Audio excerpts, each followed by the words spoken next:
Greetings, unsettled souls, and welcome to the correct view.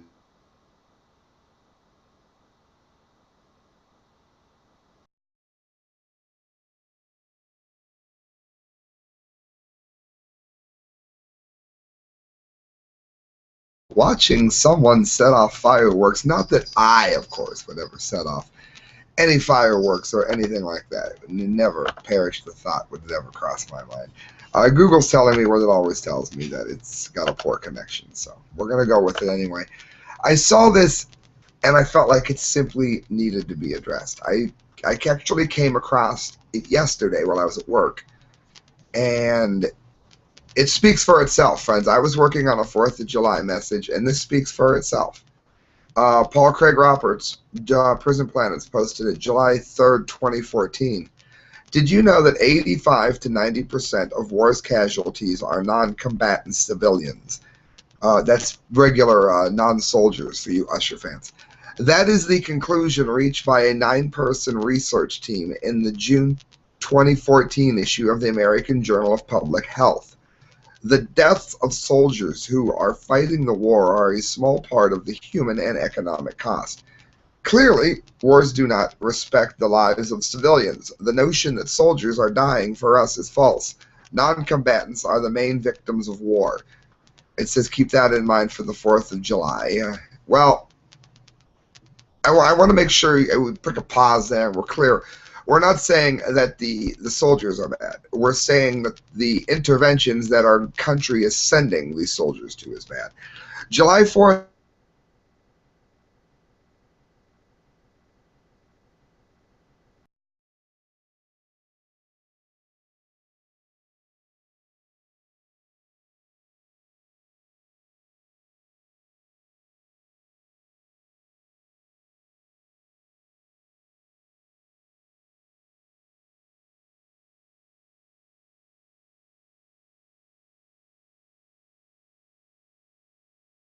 Historians debate whether the Declaration of Independence was signed on July 4th or July 2nd.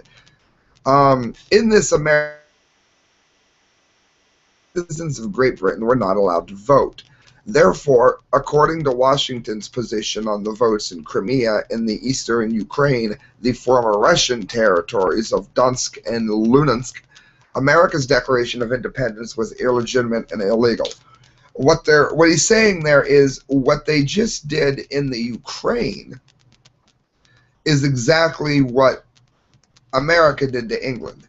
Yes and no. Yes and no on that. It differs in a few ways. First of all, that land was already claimed, and yes, I know the Indians had it here, but I mean it was claimed according to the customs and statutes already in existence in the Ukraine.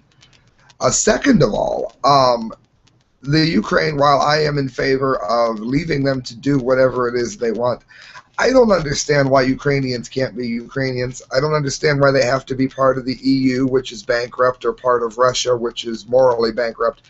I just don't get it. I don't understand it, but we'll go on. It says, on July 4th, all across America, there will be patriotic speeches about our soldiers who gave their lives for their country. To an informed person, these speeches are curious. I am hard-pressed to think of any examples of our soldiers giving their lives for our country. U.S. Marine General Smedley Butler had the same problem. He said that his Marines gave their lives for the United Fruit Company's control of Central America. War is a racket, General Butler pointed out that the U.S. participation in World War I produced 21,000 new American millionaires and billionaires. In other words, the soldiers were sent off to do heroic things so that we could have 21,000 more millionaires and billionaires. There was never a time when the people that we were attacking were necessarily a threat to us. It goes on, when General Butler said war is racket, he meant that war is a racket for a few people getting rich on the backs of millions of dead people. According to the article in the American Journal of Public Health, during the 20th century, 190 million deaths could be directly and indirectly related to war. 190 million is 60 million more than the entire U.S. population the year that I was born, writes Mr. Roberts. That's a huge number of people. That is, that's more people than you would even need. If you were going to, what were those case studies they did where they took a certain number of the population to tell what everyone was going to do? 109, the name escapes me. 190 million people would be way more than you would even need for a study of that magnitude. So that's to put your grasp that number. 190 million deaths could be directly or indirectly related to war. That's more people than have gone deaf by hearing Kelly Rowland's voice. Although the British did manage to burn down the White House in the War of 1812, the only real war fought on U.S. territory was the War against Southern Secession, and that is obviously the Civil War. In this war, Irish immigrant. Well, you've got the issue with well. Yeah, I guess that would also count, yes. It says, in this war, Irish immigrants fresh off the boat gave their lives for American empire. As soon as the South was conquered, the Union forces were set loose on the Plains Indians and destroyed them as well. In other words, it was pretty much fighting our own people. Empire over life, that has always been Washington's guiding principle. America's wars have always been fought elsewhere. Cuba, Haiti, Mexico, Philippines, Japan, Germany, Korea, Vietnam, Panama, Afghanistan, Iraq, Libya, Syria, and Somalia. Washington even attacks countries with which it is not at war, such as Pakistan and Yemen, and engages in proxy wars. The article cited above reports the United States has launched 201 overseas military operations between the end of World War II and 2001, and since then others including Afghanistan and Iraq. The land of the free and the home of the brave seems to be attacking a lot of people. Not a single one of these wars and military operations has anything whatsoever to do with defending the U.S. population from foreign threats. Not even Japan and Germany posed a threat to the U.S. Neither country had any prospect of invading the U.S., and neither country had any such war plans. And that's important to understand, because while Hitler was a despicable person, particularly in terms of him being a fascist in one regard and killing millions of his own people in the other, people tend to forget that he didn't have any choice but to start some of these wars, because the Treaty of Versailles blamed them for the start of World War I because they didn't know how to handle the assassination of Franz Ferdinand, I guess. And then there was the issue of Danzig and much of the population being pulled away from Germany, and you had Poles slaughtering hundreds of thousands of Germans. So it wasn't like Germany in World War II just attacked people for no reason whatsoever. The way Germany was treated, you can't blame them for what they did up to that point. The trouble was, again, Hitler was a fascist, much like Obama, and he killed his own people in droves, and that's unforgivable. So I'm not a sympathizer to the most evil man in history. I'm simply pointing out that they didn't have any choice but to attack a certain number of nations. And then, of course, he got power drunk and went over the edge. It says, let's assume Japan had conquered China, Burma, and Indonesia. With such a vast territory to occupy, Japan could not have spared a single division to invade the U.S. I don't agree with that. They would have used the troops from China, Burma, and Indonesia. But we digress. And, of course, any invasion fleet would never have made it across the Pacific. That I do agree with. Just as was the fate of the Japanese fleet in Midway, an invasion fleet would have been sitting ducks for the U.S. Navy. And I agree. I think it also needs to be mentioned that Japan's involvement in this was rather... Hitler tended to side with people that he otherwise talked down to, and it always struck me as odd that these people ever joined him to begin with. Assume Germany had extended its conquests over Europe and Great Britain, Russia, and North Africa. Germany would have been unable to successfully occupy such a vast territory and could not have spared a single soldier to send to invade to America. Even the U.S. superpower was unable to successfully occupy Iraq and Afghanistan, countries with small land areas and populations in comparison. Again, Germany could have done it if instead of killing the people in the lands they conquered, they would have conscripted them or brought them into the military. So a lot of that was just really poor, stupid planning, which is good. I mean, if Hitler didn't make those mistakes, we'd all be speaking German today. Except for the wars against the South, the Plains Indians, Haiti, Spain, Panama, Grenada, and Mexico, the U.S. has never won a war. The Southern Confederates, usually outnumbered, often defeated the Union generals. Japan was defeated by its own lack of military resources. Germany was defeated by the Soviet Union. The Allied invasion of Normandy did not occur until June 6th of 1944, by which time the Red Army had ground up the Wehrmacht. And that's true because Hitler, in his infinite genius, decided to attack his ally, Stalin. And you could argue that he thought that Stalin was going to do it to him, but he brought a war in from two sides after having people, obviously, on his side. The Nazis were being killed in droves just fighting the British and the French and everyone else.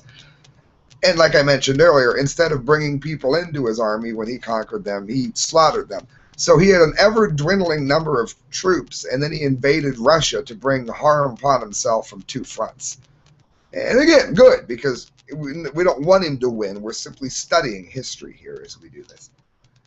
It says, when the Allies landed in Normandy, 3/4 of the German army was on the Russian front. The Allied invasion was greatly helped by Germany's shortage of fuel for mobilized units.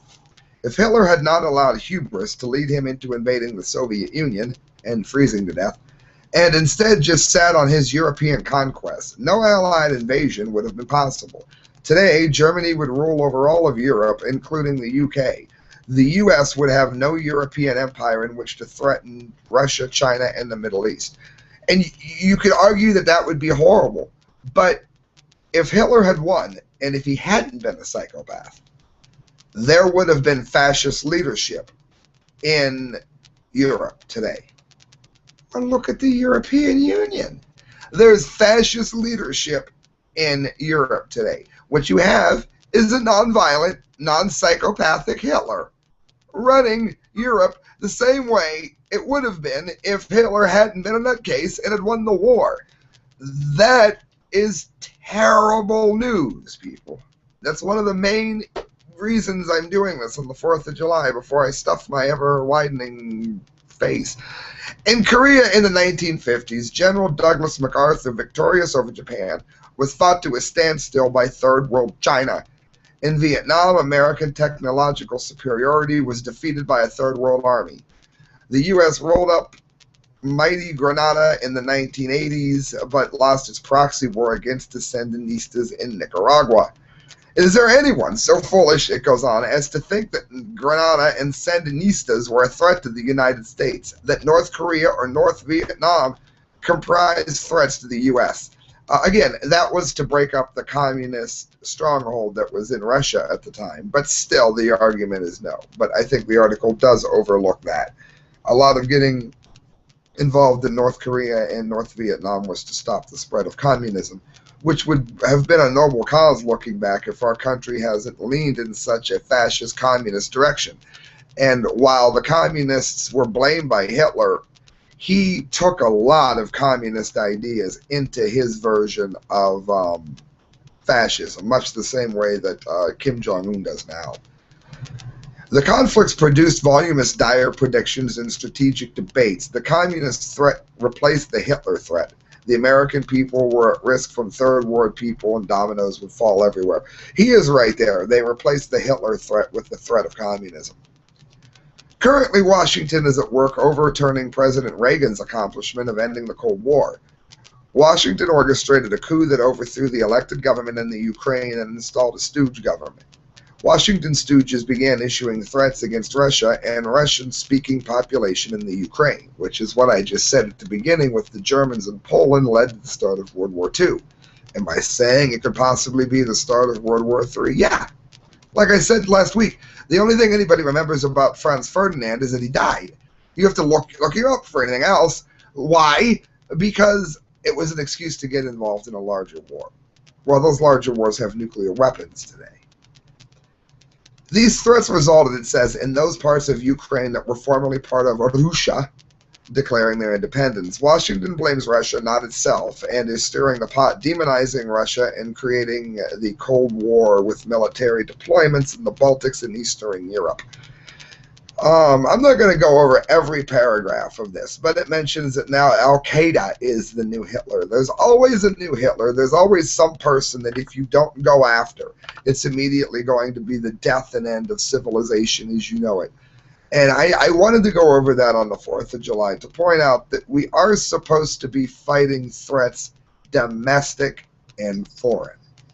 And it looks like domestic, that is our side, the domestic side is looking very much like it's going to get us involved ever more deeply than it already has.